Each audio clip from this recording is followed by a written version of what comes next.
चलो, मैं सचिन सर आप सभी का स्वागत करता हूं अपने सत्यबोध एजुकेशन परिवार में।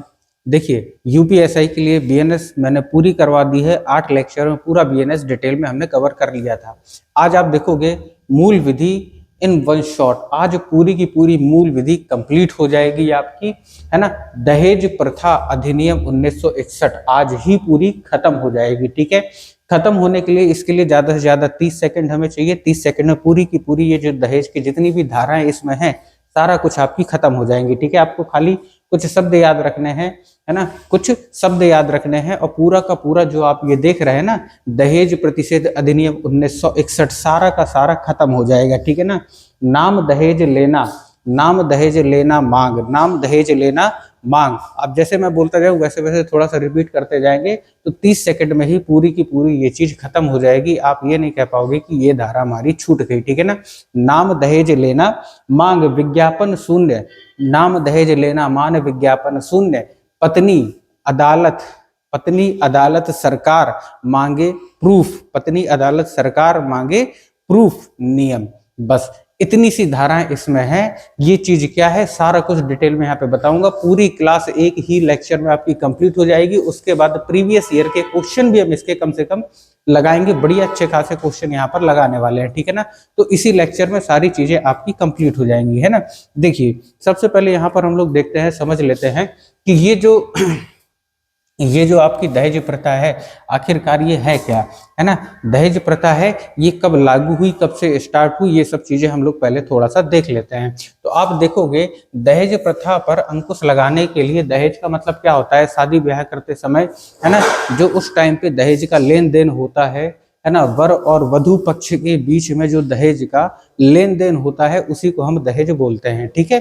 तो इस चीज को रोकने के लिए, इस चीज को रोकने के लिए गवर्नमेंट एक नियम लाती है, एक अधिनियम लाती है 1961 में। कब लाती है? 1961 में लाती है। आप देखोगे यह अधिनियम 20 मई 1961 को लागू हुआ था। कब लागू हुआ था? 20 मई 1961 को लागू हुआ था। लेकिन आप देखोगे 1 जुलाई, ये डेट आपको याद रखना है, 1 जुलाई 1961, 1 जुलाई 1961, ठीक है ना। 1 जुलाई 1961 को ये पूरी तरीके से लागू हो जाता है, आपको याद रखना है, ठीक है ना। तो 20 मई 1961 से ये आ जाता है और 1 जुलाई 1961 से ये क्या हो जाता है ना, लागू हो जाता है पूरी तरीके से पूरे भारत में, ठीक है ना। इसमें लैंगिक असमानता को दूर करने और महिलाओं के अधिकारों की रक्षा करने की दिशा में एक महत्वपूर्ण कदम उठाया गया था। आपको पता है, महिला सुरक्षा, महिला को अधिकार देने के लिए ये सारी चीजें इसमें कदम उठाए गए थे, ठीक है। अब यहाँ पर आप देखोगे कुछ अधिनियम हम लोग पढ़ेंगे। इसमें अगर हम बात करें अधिनियम में कितनी टोटल धाराएं हैं, तो इसमें हम देखेंगे टोटल कितनी धाराएं हैं। तो आप कहोगे सर 10 धाराएं हैं। कितनी धाराएं हैं? टोटल 10 धाराएं हैं, ठीक है ना। 10 धाराएं हैं। अब इन 10 की 10 धाराओं को बेहतरीन तरीके से एक एक चीज को हम समझेंगे कि किस धारा में क्या है। इसके बाद जो मैंने शुरुआत में बताया था कि एक ऐसी छोटी सी ट्रिक जिससे सारी की सारी धाराएं, 10 की 10 धाराएं आपको तुरंत याद हो जाएंगी, ज्यादा कुछ आपको करने की जरूरत नहीं पड़ेगी, ठीक है ना।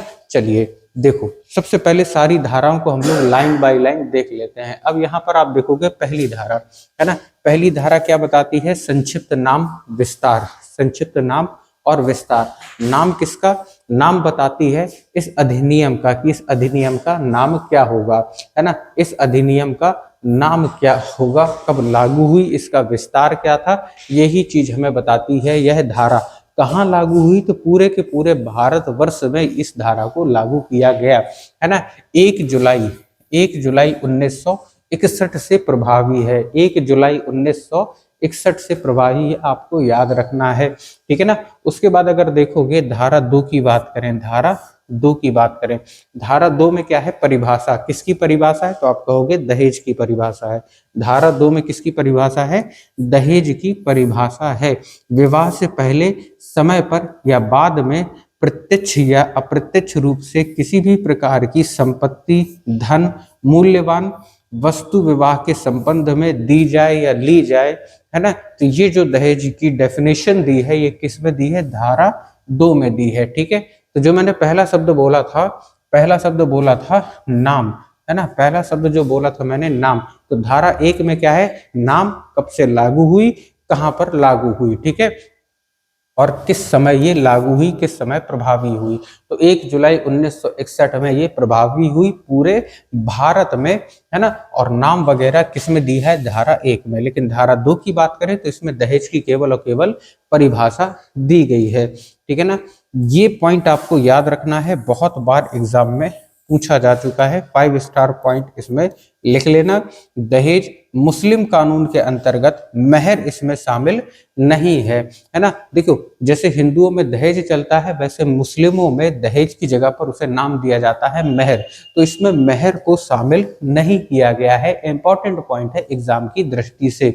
अब देखोगे आप अगली धारा, धारा 3, अगली धारा, धारा 3। धारा 3 में क्या है, इसमें दिया है दहेज देना या लेना दोनों ही दंडनीय है ना, दोनों ही दंडनीय है, चाहे आप दहेज ले रहे हो या दहेज दे रहे हो, ठीक है ना, या फिर उसको उकसाना, दहेज लेने के लिए या देने के लिए उकसाना, है ना, तीनों चीजें इसमें शामिल हो जाती हैं। किसमें, धारा 3 में। धाराओं के लिए आपको टेंशन नहीं लेना है, सारी की सारी धाराएं ट्रिक के माध्यम से लास्ट में हम लोग पूरे बेहतरीन तरीके से देख लेंगे, ठीक है, कोई दिक्कत नहीं आएगी। तो यहाँ पर धारा 3 में क्या है, दहेज लेना या देना या फिर दहेज लेने या देने के लिए उकसाना, तीन की तीनों चीजें दंडनीय हैं, ठीक है। अब यहाँ पर आप देखोगे एक पॉइंट जरा देखिए, ये अपराध सजा, ठीक है ना, इसमें सजा क्या है, न्यूनतम 5 वर्ष का कारावास और 15,000 रुपए या दहेज की कीमत जो अधिकतम हो,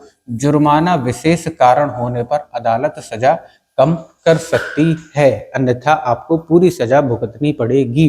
कहने का मतलब धारा 3 के अंतर्गत जो दहेज लेता है या जो दहेज देता है या जो दहेज लेने और देने के लिए उकसावे का काम करता है, उससे मिनिमम अगर आप देखोगे तो मिनिमम तो रहता है अपना 6 महीने, मिनिमम कितना रहता है, 6 महीने, है ना, और उसके बाद ये जाती है सजा 5 साल तक जाती है, ठीक है ना।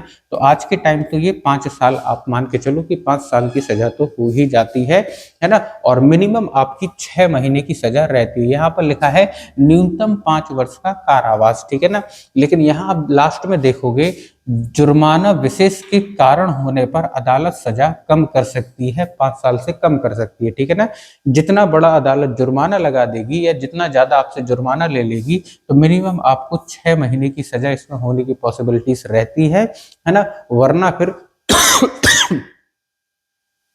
फिर आपको जो न्यूनतम सजा है कितनी है, 5 साल की सजा है। अगर जुर्माने की बात करें तो शुरुआत कहाँ से होती है, जुर्माने की 15,000 से शुरुआत होती है और मैक्सिमम कितना हो सकता है, देखिए 15,000 से शुरुआत होती है, लेकिन बात आती है आपने कितना दहेज लिया। मान लो आपने 10 लाख रुपए दहेज लिया, ठीक है, तो सरकार जो है 10 लाख रुपए आपसे जुर्माने के तौर पर वसूल सकती है। ध्यान रखिएगा 15,000 न्यूनतम राशि है ना, न्यूनतम राशि 15,000 है ना, और उसके बाद फिर ये देखा जाता है कि आपने कितना दहेज लिया। 10 लाख दहेज लिया तो आपसे पूरा 10 लाख रुपए तक का जुर्माना वसूला जाएगा, या 50 लाख रुपए दहेज लिया तो पूरा 50 लाख तक का जुर्माना आपसे वसूला जाएगा।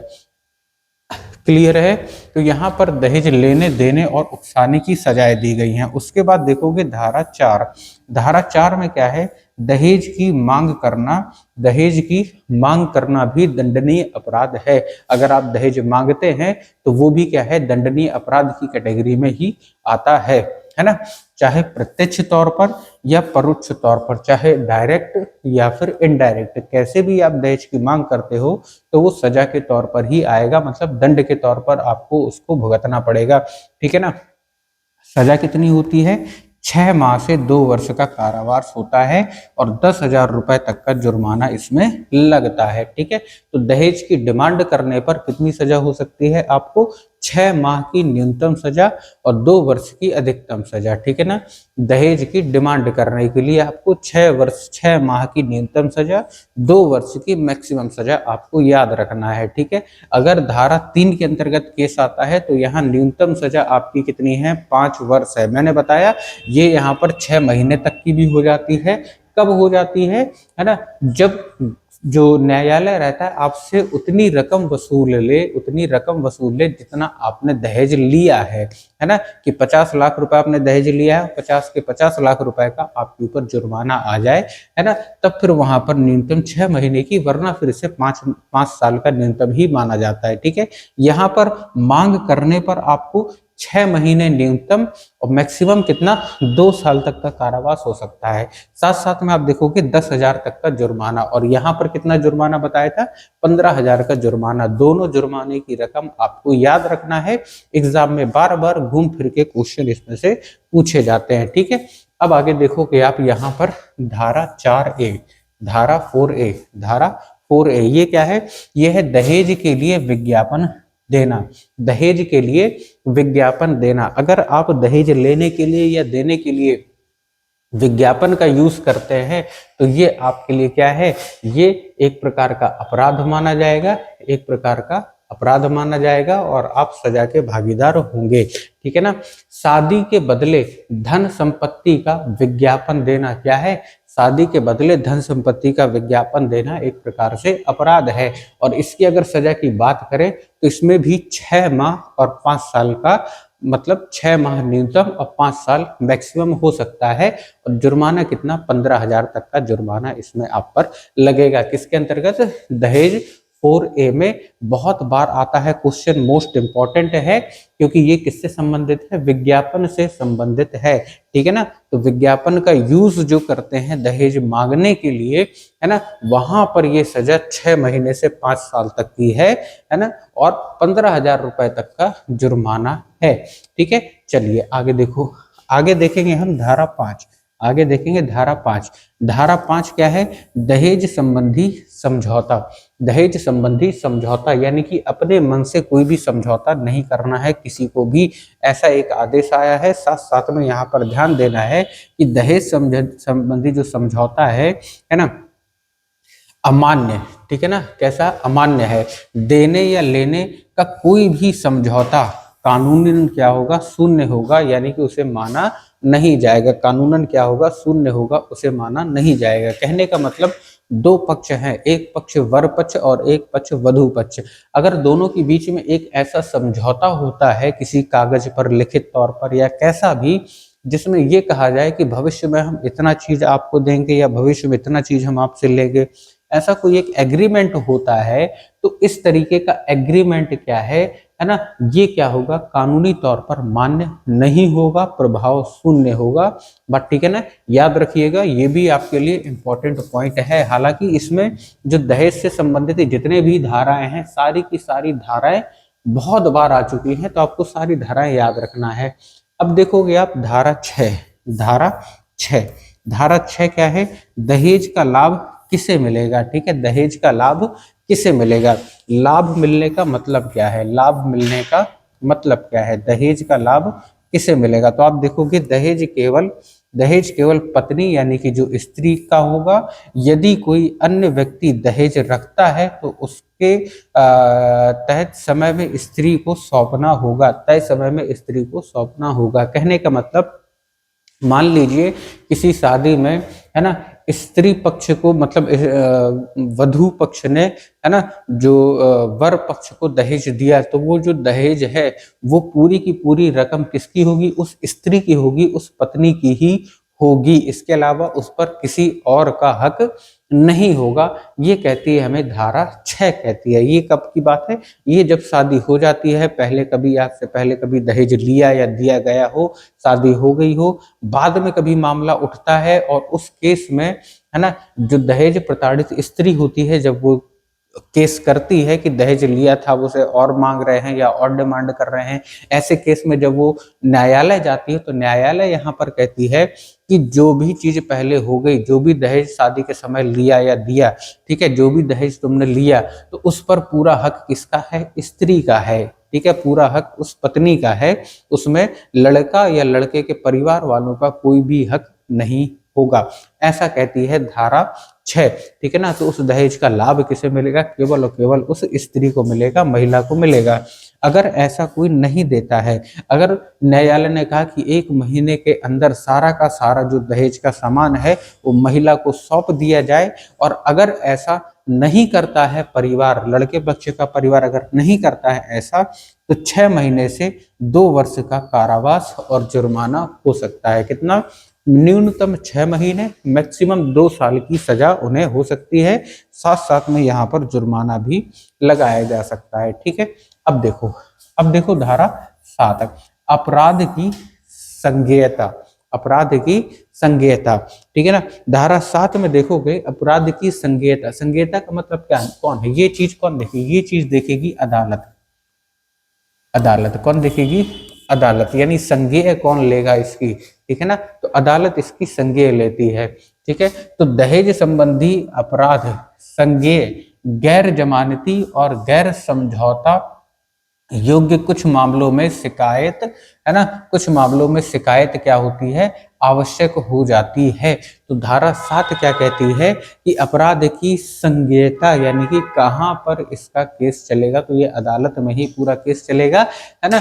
गैर जमानती होगा, ध्यान रखिएगा। अगर दहेज का आपके ऊपर आरोप लगता है और पुलिस आपको गिरफ्तार करती है तो ये कैसा रहेगा? गैर जमानती शब्द पर आपको ध्यान रखना है ना। गैर जमानती है और गैर समझौता योग्य है।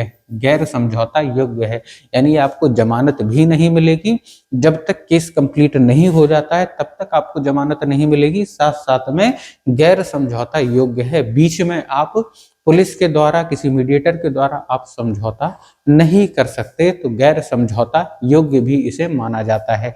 आगे देखेंगे धारा 8। आगे देखेंगे धारा 8, अपराध का दायित्व। धारा 8 में क्या कहते हैं? अपराध का दायित्व, कि अपराध का दायित्व किसके ऊपर रहेगा? चाहे कोई कंपनी हो, संस्था हो या परिवार हो, इसके द्वारा अपराध होने पर जिम्मेदार व्यक्ति भी दोषी माना जाएगा। जिम्मेदार व्यक्ति भी दोषी माना जाएगा। कहने का मतलब जो अपराध का दायित्व है वो किसके ऊपर आएगा? जो शादी करवा रहा है, चाहे वो किसी कंपनी के द्वारा, मैरिज ब्यूरो के द्वारा शादी हो रही हो, ठीक है, या फिर कोई परिवार में, आपके परिवार में कोई शादी करवा रहा हो, ठीक है, या कोई संबंधी पर शादी करवा रहा हो, या कोई भी जो होते हैं वो शादी करवा रहे होते हैं, तो पूरा का पूरा जो दायित्व होता है वो उसके ऊपर ही डाल दिया जाएगा। इसीलिए, है ना, इसीलिए मैरिज ब्यूरो वाले हों या जो भी शादी करवाने वाले हों, उनके लिए ये सख्त यहाँ पर आदेश है कि दहेज लेने या देने से संबंधित कोई भी बात आपके द्वारा नहीं की जाएगी और ये संज्ञेय अपराध माना जाएगा। ठीक है, चलो उसके बाद देखो धारा 8A, ये क्या कहती है? सबूत का भार। धारा 8A ये क्या कहती है? सबूत का भार। सबूत का भार का मतलब है कि सबूत किसे देना पड़ेगा? यदि दहेज लेने का आरोप होता है तो आरोपी को साबित करना होता है कि उसने दहेज नहीं लिया है। किसको साबित करना पड़ेगा? आरोपी को साबित करना पड़ेगा कि दहेज उसने नहीं लिया है। मान लीजिए कि आपके ऊपर कोई केस कर देता है कि आपने दहेज लिया, है ना, आपने दहेज लिया, तो ये आपकी जिम्मेदारी है कि आपको साबित करना पड़ेगा कि आपने दहेज लिया।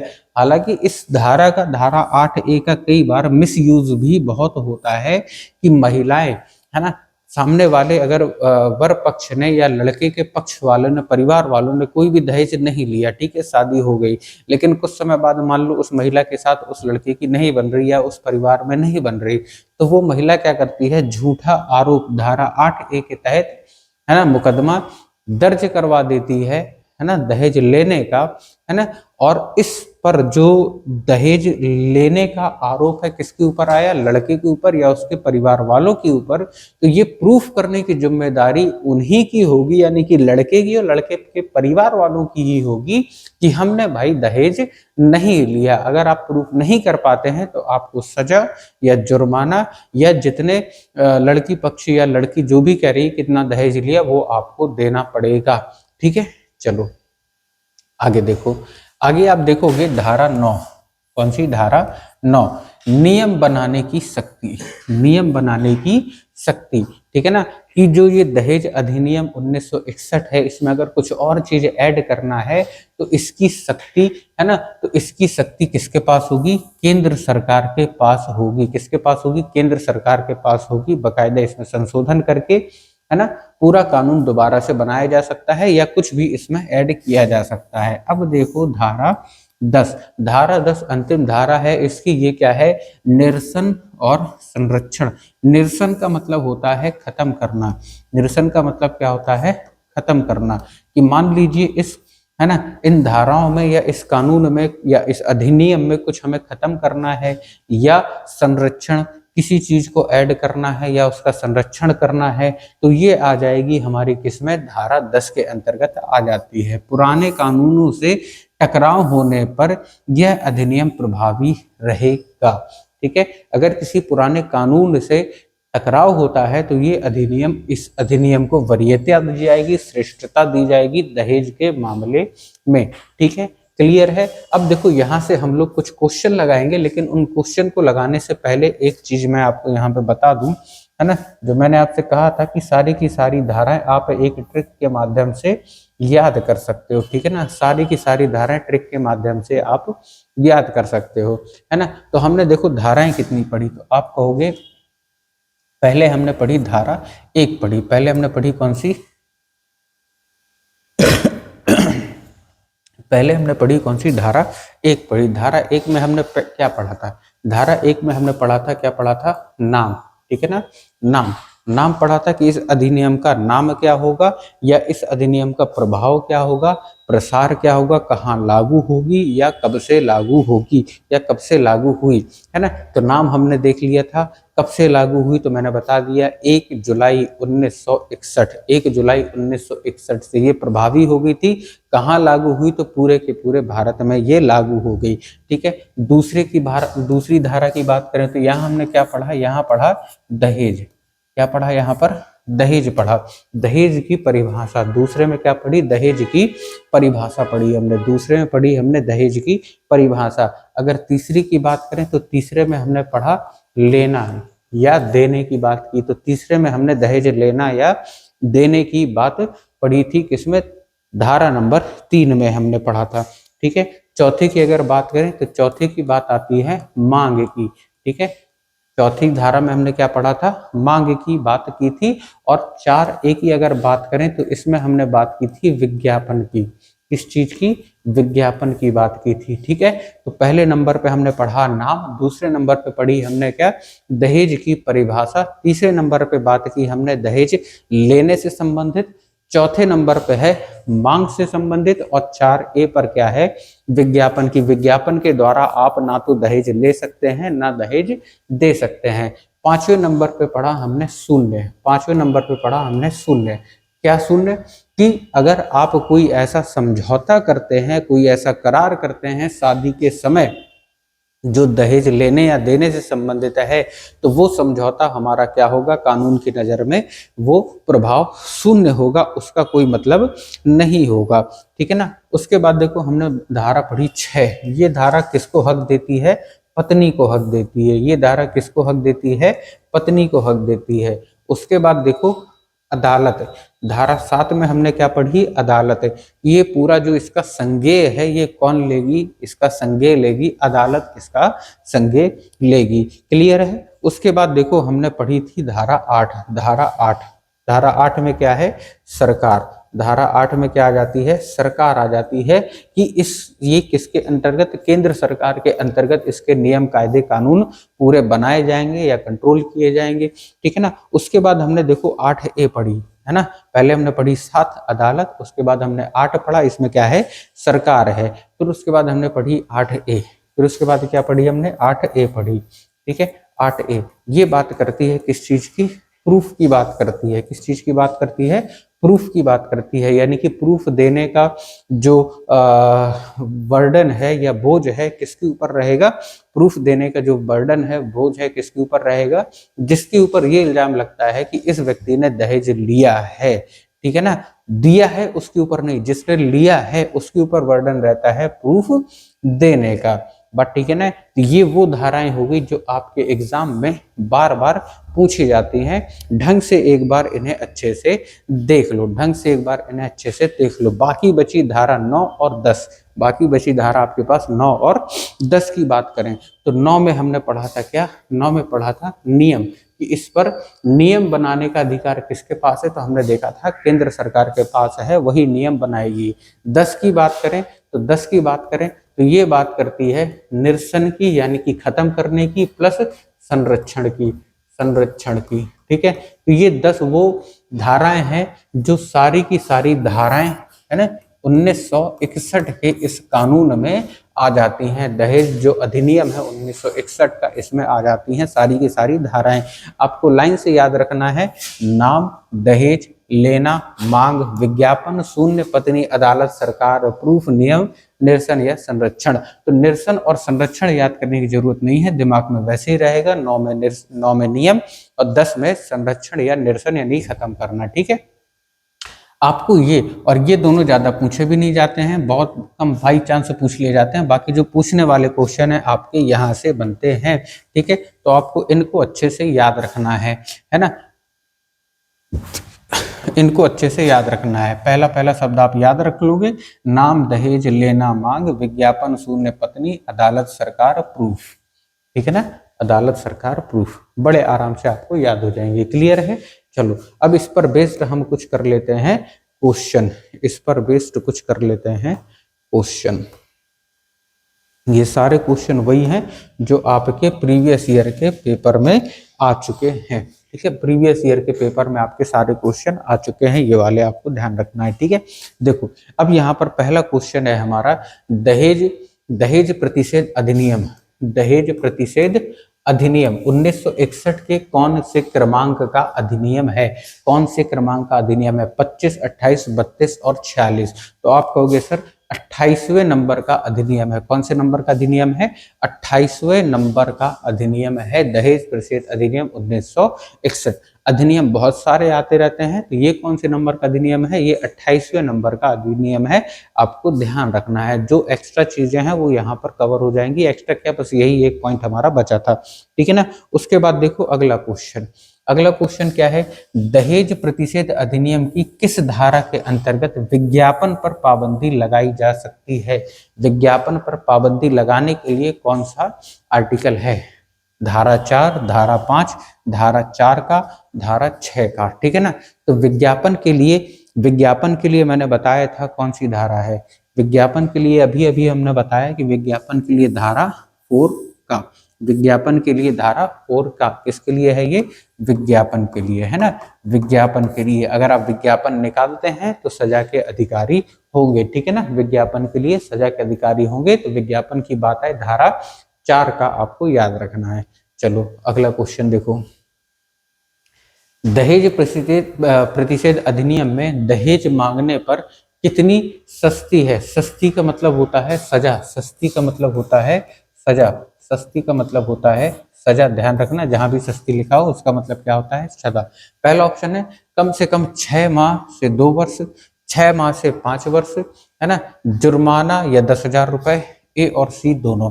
तो देखो हमने भी पढ़ा था कि दहेज मांगना 6 वर्ष से 2 वर्ष की सजा होती है, उसमें बिल्कुल होती है। 5 वर्ष की नहीं होती, ये होती है देने पर होती है, जब आप इतना दे देते हो तो सामने वाले को लगती है, ठीक है ना। लेकिन मांगने पर ये 6 माह से मिनिमम, है ना, मैक्सिमम 2 माह की, और जुर्माना 10,000 तक का। दोनों चीजें हमने पढ़ी थी, यानी ए और सी दोनों इसका करेक्ट आंसर हो जाएगा, ठीक है। चलो अगला क्वेश्चन देखो, अगला क्वेश्चन है, दहेज प्रतिषेध अधिनियम में धारा 3(4) के उल्लंघन में सबूत का भार किस पर है? सबूत का भार किस पर है? तो अभी देखो हमने बताया था सबूत का भार किस पर है। पहला ऑप्शन है व्यक्ति जिसने परिवाद किया है, दूसरा ऑप्शन व्यक्ति जो मना करता है उसने दहेज नहीं लिया, दोनों पर या कोई नहीं। बहुत बढ़िया क्वेश्चन है और इसी तरह के क्वेश्चन सबसे ज्यादा देखने को मिलते हैं।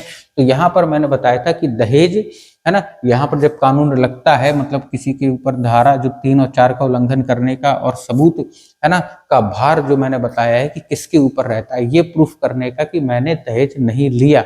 तो ये किसके ऊपर रहेगा, है ना, जिसके ऊपर ये आरोप लगता है कि उसने दहेज लिया, उसी के ऊपर ये बर्डन होता है। यानी कि जो व्यक्ति मना करता है उसने दहेज नहीं लिया, उसी के ऊपर बर्डन रहता है कि वो प्रूफ करे कि उसने दहेज नहीं लिया। क्लियर है ना। जिस व्यक्ति जिसने परिवाद किया, तो ये ऑप्शन नहीं होगा हमारा, ये वाला गलत होगा।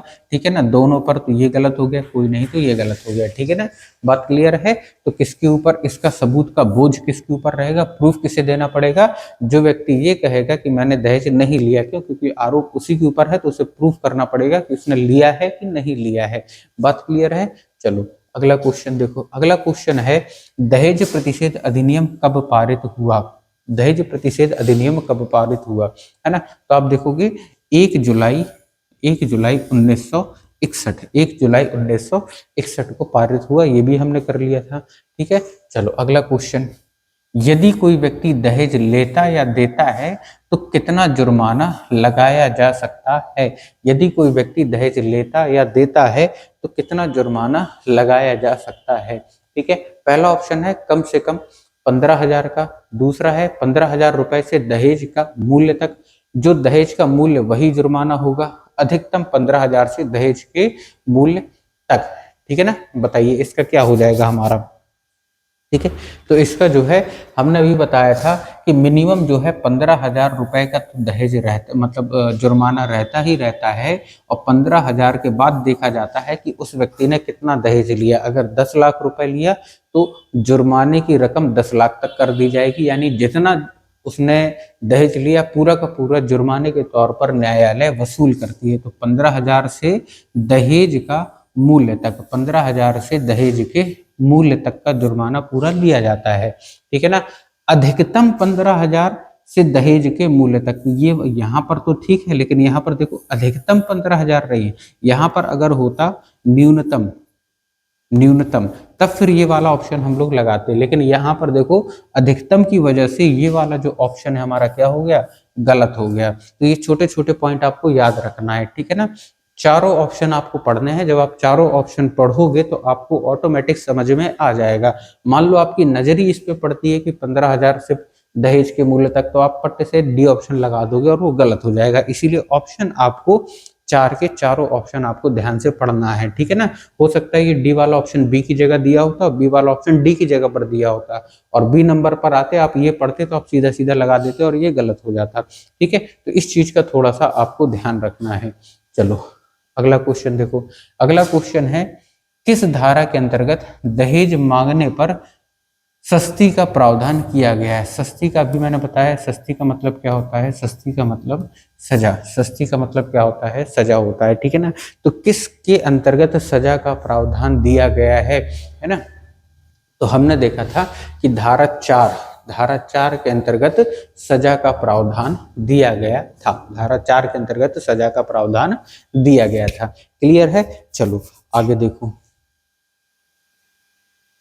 अगला क्वेश्चन है, यदि कोई व्यक्ति आदेश के बाद भी असफल होता है दहेज लौटाने में, है ना, यदि कोई व्यक्ति आदेश के बाद भी असफल होता है दहेज लौटाने में, वसूल नहीं किया जाएगा, नहीं, गलत बात है, वसूल तो किया जाएगा।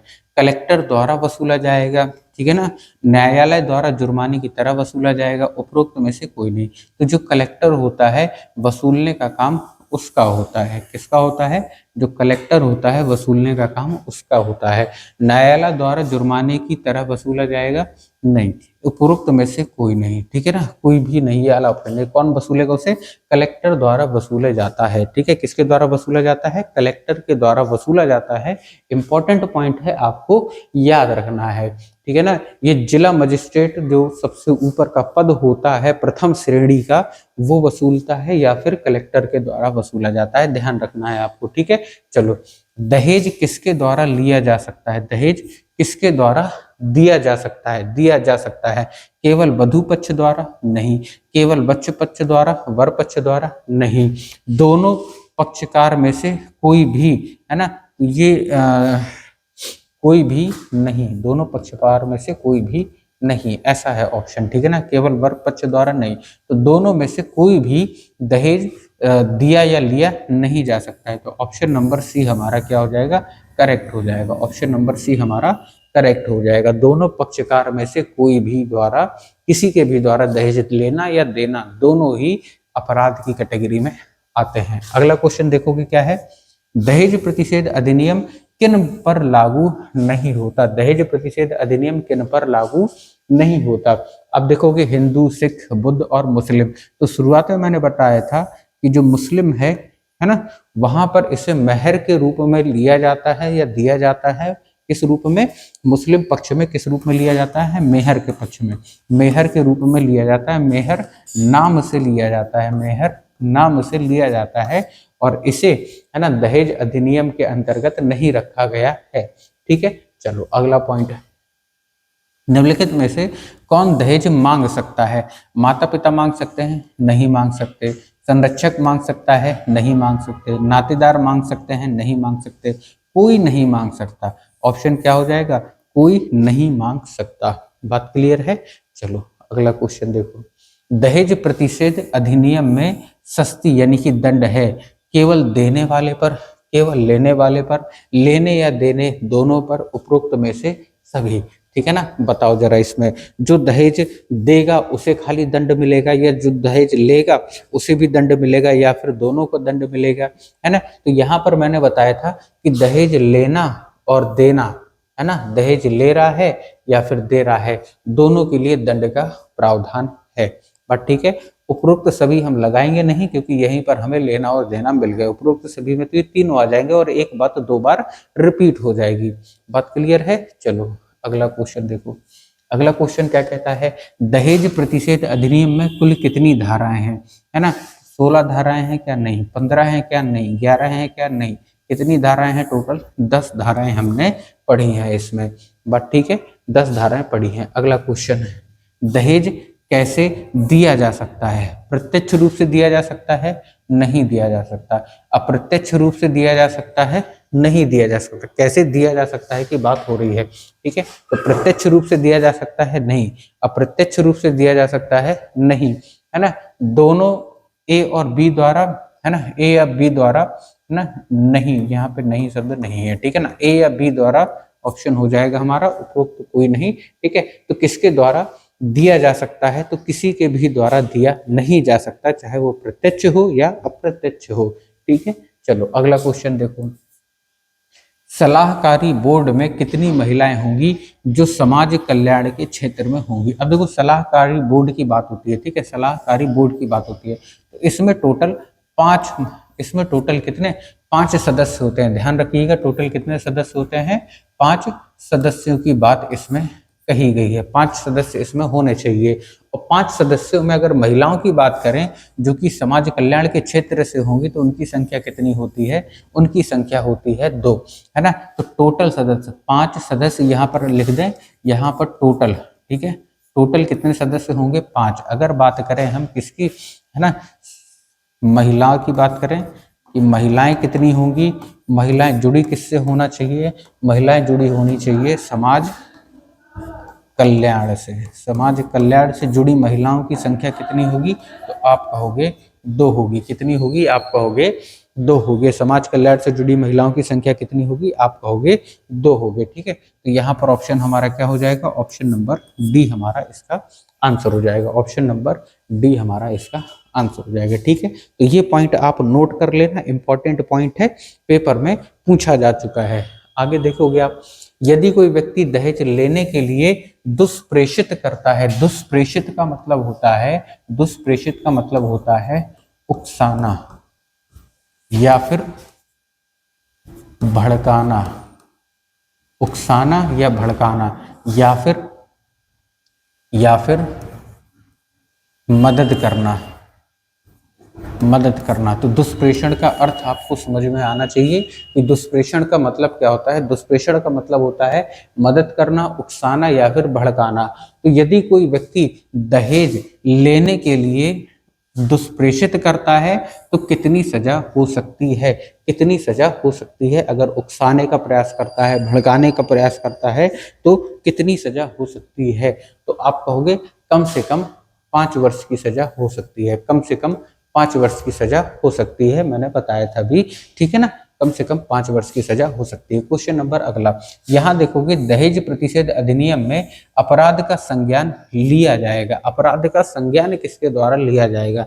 जिला मजिस्ट्रेट प्रथम श्रेणी के द्वारा बिल्कुल लिया जा सकता है, महानगर मजिस्ट्रेट के द्वारा बिल्कुल लिया जा सकता है, दोनों में से कोई भी, है ना, और सशस्त्र न्यायालय द्वारा नहीं, दोनों में से कोई भी ले सकता है। ये किसकी बात कर रहे हैं?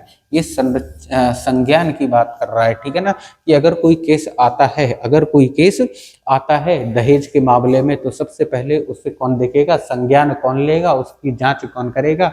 या तो मजिस्ट्रेट, प्रथम श्रेणी का मजिस्ट्रेट करेगा या महानगर मजिस्ट्रेट करता है। सबसे पहले संज्ञान कौन लेगा? मजिस्ट्रेट प्रथम श्रेणी का या महानगर मजिस्ट्रेट करते हैं, इनमें से कोई भी कर सकता है, दोनों में से कोई भी कर सकता है, ठीक है।